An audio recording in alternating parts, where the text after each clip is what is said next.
jako svestan na kom se mesto nalazimo i kojim povodom, svestan činjenice da naš i moj drug kreće na posljednji put, ne mogu da verujem da Stevan Šević, Ševa, zaista odlazi.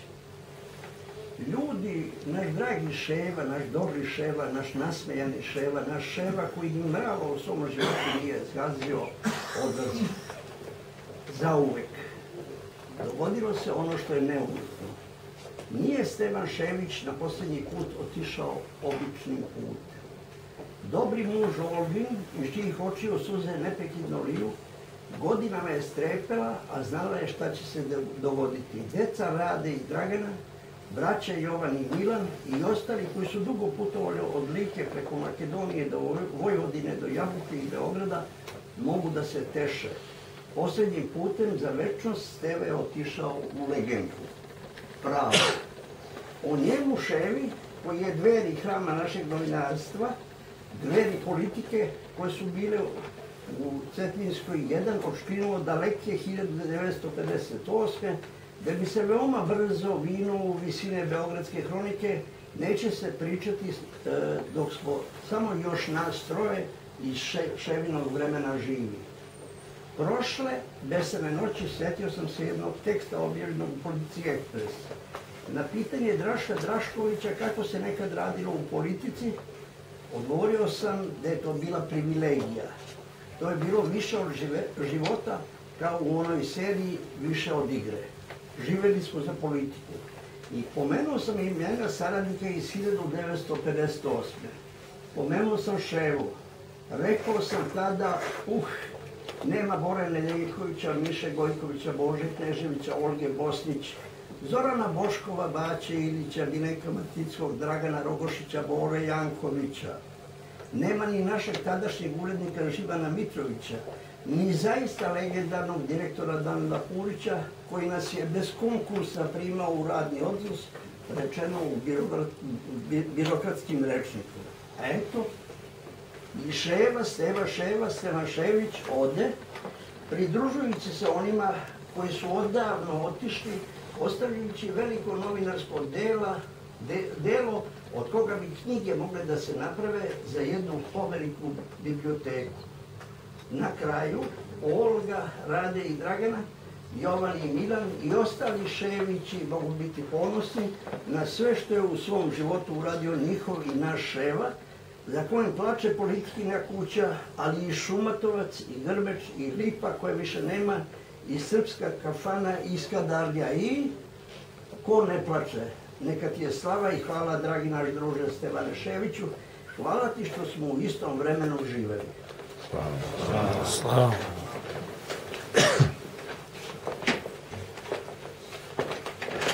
Poštovana porodica Šević, dragi prijatelji, uvažene kolege novinari. Danas se svi zajedno osodojimo ove slavne kuće, opraštamo od jednog od najboljih reportera Politikine kuće, Stevana Ševića. U istinsku, novinarsku, ali i ljudsku legendu otišao je čovek kome je zaštitni znak bila lepa reč i osmeh na licu. Otišao je za sobom, je ostavio i veliku dilemu. Da li je bolje govorio ili je bolje pisao? Svi mi koji smo ga poznavali i svi mi koji smo se družili sa njime osjećamo istu takvu prazninu u svom srcu, što smo izgubili jednog istinskog prijatelja, jednog istinskog učitelja. Stevan Šević je čovek koji je mnogima pomogao. Jedan od tih, evo ovog momenta nalazi se pred vama. Daleke 76. godine, posle odsluženog vojnog roka, jedan moj bliži rođak mi je rekao: idi u politiku, tamo je Stevan Šević, on će ti pomoći. 3 puta sam dolazio u kuću, 3 puta sam slušao isti glas preko telefona da je Stevan Šević na nekom sastanku. Tek 4. put, dakle 4. dana, šmugnuo sam pored Politikinog obezbeđenja i ušao u sobu gde je bio Stevan Šević. Pitao sam ga: jeste vi Ševa? Rekao je: ja sam, sačekaj da završim partiju. Ševa je tada igrao šah sa svojim višedecenijskim protivnikom Srbom Manojlovićem. To je bio jedan od njihovih odlučujućih mečeva i već tada bio je pravi nagoveštaj da se približava Treći svjetski rat. Steva je bio čovjek koji je pustio prvi moj novinski tekst. To je bilo 3. aprila 1976. godine, kada sam velikim oduševljenjem i sa velikom srećom u srcu kupio celokupni tiraž na Beogradskoj autobuskoj stanici i slučajnim prolaznicima razdelio primjerke besplatno. U nameri da se svojim kolegama nametnem, predložio sam svoje porodici da bi bilo vrlo korisno da odem na olimpijske igre, na olimpijadu u Montrealu 1996. godine o svom trošku. Otac, tada moj profesor i životni učitelj, nije bio siguran da će mu se sin vratiti, kao što nije bio ni siguran da ću se vratim prethodnih 4 godine provedene u Americi. Ali je rekao, ako Stevan Šević kaže da se ti vraćaš, ja te puštam. Bio organizovan sastanak na 15. spratu i Ševa, veliki psiholog, rekao je mom tada ocu: gospodine profesore, ne brinite se, mali će da se vrati, ide malo po svetu da skupi neku rubriku za naše čitaoce.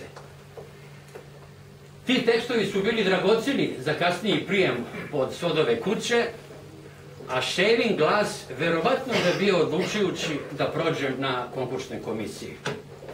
Ševa je bio i taj čovjek koji je puštao jedan od mojih najdražih tekstova, moj susret sa tada najboljim bokserom olimpijskih igara Howardom Davisom, koji je doživeo jednu srceparajuću životnu dramu. U momentu kada je napuštao Montreal, opraštao se istovremeno i sa bolesnom majkom, koja mu je na rastanku rekla: sine, volela bi da se vratiš kao olimpijski pobjednik. Nekoliko dana kasnije, u kamp američkih boksera stigla je vest da je njegova majka umrla. Jedna ljudska dilema, da li da ode majci na sahranu ili da ispuni majčin zavet i da postane olimpijski pobjednik. Učinio je ovo drugo i u jednom briljantnom stilu osvojio je zlatnu olimpijsku medalju i bio je proglašen za najboljeg boksera Montrealske olimpijade 1976. godine. Ja sam tekst o takvom čoveku doneo, predao Ševi, on je taj tekst ispreturao na način kako je to tada i trebalo da se uradi i dao je naslov koji je mogao samo Steva Šević da izmisli, a naslov je bio Medalja za majčin grob. Ševina reč je verovatno bila presudna za kasniji prijem u kuću i ja sam mu na tome izuzetno zahvalan.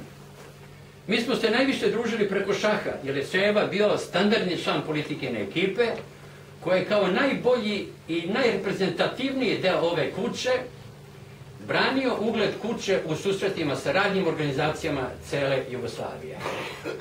Ševa je bio naš zaštitni znak, jer je lepom rečju pridobijao ljude oko sebe i za sebe, a mi kao njegovi saradnici i njegovi sapatnici itekako smo to znali da iskoristimo za dobro naše kuće politika.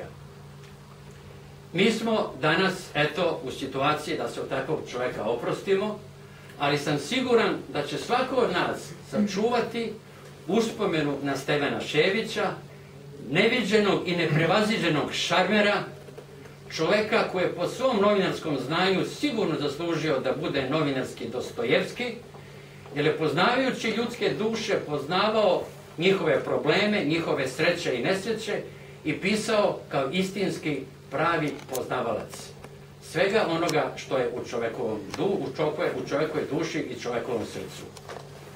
Dragi Ševo, dragi prijatelju, neka ti je večna slava i hvala.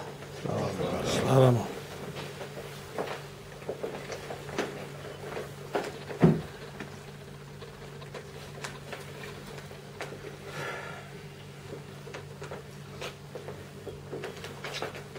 Uvažene i poštovane kolege i prijatelji, a posebno kako članovi Stevanove porodice. Poštujući njegov novinarski redosled, da prvo napiše rukom, a potom se otkuca na mašini, sinoć sam na svom porodičnom spomeniku Staroj Olimpiji učinio upravo to. Čak sam i naslovio skromna beseda o velikom Stevanu Ševiću. Sva je prilika da i pod nepreglednim nebeskim svodovima nestala golema oseka ljudi, posebno kova, široke duše i dobrote, mudrosti i časti, poštenja i blagosti, ali i čvrstine i postojanosti, pa je Svevišnji među svoje anđele tako prerano doveo, a od svojih najmilijih i najdražih porodice, prijatelja i kolega otrgao lički markantnog, a vojvođanski pitomog Stevana Ševića. Klonim se svih vrsta i oblika ogrešenja, ali prihvatam i rizik takvih izazova kad pred vama skromno kazujem o Stevanu Ševiću, kao još jednom od najplemenitijih izdanaka nekadašnje politikine škole novinarstva, čim neumjetnim odlascima polako i gotovo nestaju, profesionalno presušuju i biološki trnu tragovi znamenja jednog blistavog vremena. Ta su se decenijama svakodnevno stotine i stotine hiljada čitalaca divile tekstovima izuzetne plejade nezaboravnih i neponovljivih novinarskih velikana, ponosne kuće Politika, čitajući ta štiva grozničavom ushićenjem do granica božanske odanosti i poštovanja. Sadašnje i dolazeće generacije, što svoja pisanja počesto svode na besomučna utiskivanja slova u bezdušne kompjutere, valjalo bi da bar povremeno svrate u bogatu dokumentaciju politike, tu riznicu i blago našeg trajanja i postojanja, pa da potraže mnoge nezaboravne tekstove svojih prethodnika, a među njima dakako i Stevana Ševića. Čitanjem tog virtuoza pisane reči mogli bi i tekako da se obogate i oplemene kako bi zaista spoznali čime se sada i oni bave i uvide zašto je Politina kuća bila za uzor, ponos i ugled, zbog čega je izvan ovdašnjih prostora svrstavana u medijske gigante, uvažavana i citirana na svim meridijanima. Time bi u ovim vremenima obuzdali, nažalost, vidljivu eroziju i posrnuće i naše kuće i novinarstva u celini. Moja ljudska i profesionalna malenkost možda se podiči i pohvali činjenicama i saznanjem da je ljudski i profesionalno rasla, razvijala se i donekle stasala u neposrednoj blizini istinske gromade Stevana Ševića. On me je omamljivao svojim reportažama, satkani od nesvakidašnje dugih rečenica, ali bez jedne jedine suvišne reči koje su na čitaoce delovale kao nektar. I ja sam, kročivši u magični svet Politikine kuće, preduže od 4 decenije žudeo, želeo i upinjao se da tu zaraznu opčinjenost takvim novinarskim spisateljstvom nekako prisvojim i za sebe. A Stevan Šević je to uočio i prepoznao, pa je nastojao da me na tom putu oplemeni, usmeri i obogati kao stariji brat. Biti novinarski jak i Stevana Ševića, Ševe, kako smo ga svi od Milošte zvali, predstavljalo je za mene i mnoge iz tadašnjih generacija u Politici Ekspres istinsku čast i nemerljivo bogatstvo. Nebrojeno puta bio sam svedok kako su se čuvene politikine daktilografkinje smatrale posebno počastovani kad im Ševa donese svojom rukom pisane tekstove na prekucavanje.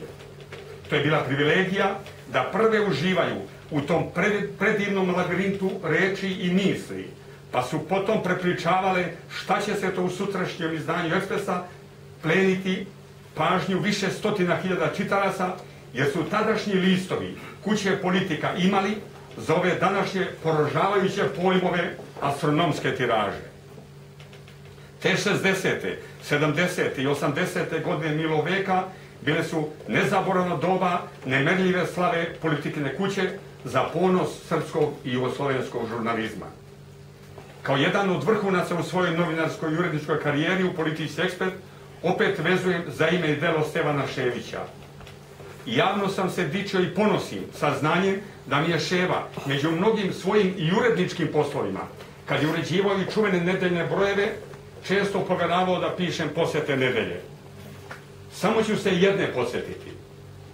Kad sam obišao Institut za poljoprivredu i obelodanio tragično stanje sa gajenjem pasulja, s kojim smo se mi u Srbiji dičili na sve strane, i naslovio od pasulja ni za lek, Ševa je preko 6 stubaca razastro naslov o pasulju rode da ti pojem. Ovde uzgredno ističe i njegov velemajstorski istančan njuh i osjećaj za naslove, a ova je mene posle koštao mnogih tura u Bermudskom trouglu i drugim kafanama, koje sam sa srećom trostruko pokrio dobijenom dnevnom, nedeljnom i mesečnom ekspresnom nagradom za tekst sa takvim naslovom. Svodeći skromna sećanja na Stevana Ševića, velikana duše, tela i pera, kako to u politici pre 2 dana zabeleži Slavo Stojković, također jedan iz plejade naših velikana, podsjećam na samo 4 reči što ih izrazili članovi najuže porodice u Čitoljama. Jedinstven i neponovljiv, plemenit i nezaboravan. I za sam kraj još jedan citat. Putuj na krilima svojih rima, vedar i nasmejan. Zapisala je u oprošnoj poruci Marija Lalošević, sestričina Stevana Ševića. Pridružujem se. Putuj, Stevane Ševiću, ljudska gromado i novinarski poeto, na radost anđela i našu tugu. Nek mu je večna slava.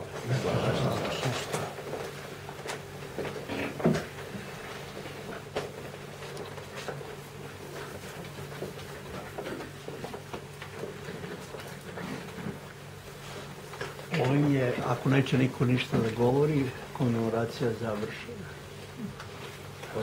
Ako hoće neko... Kremacija je sutra u 12:30 na Novom groblju. Ko može nek dođe. Hvala.